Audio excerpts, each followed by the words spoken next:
অনেকেরই প্রশ্ন, কিডনি রোগের লক্ষণ কি, বা যে কেউ কি তার কিডনি রোগ আছে কিনা কি দেখে বুঝতে পারবে।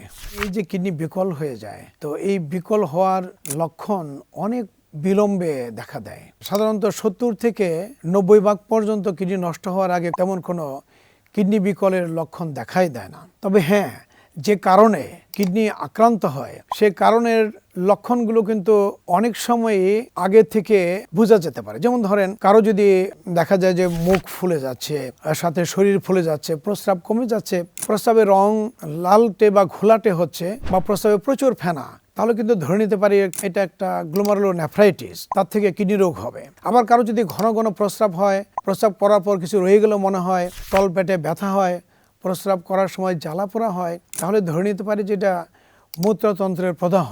আবার কারো যদি এমন হয় যে কোমরের মেরুদণ্ডের যে কোনো এক পাশে নাভির ঠিক উল্টো দিকে খুব তীব্র ব্যথা হচ্ছে, বা হাঁটাহাঁটি করলে তখন ব্যথা হয়, অথবা এমনও হতে পারে যে একদম পেটের এক পাশে প্রচণ্ড ব্যথা, মুচড়িয়ে মুচড়িয়ে কিছুক্ষণ পরপর ব্যথা হয়, এবং সে ব্যথা নিচে নামতে নামতে একদম জননেন্দ্রিয় যে আছে সে পর্যন্ত চলে যেতে পারে।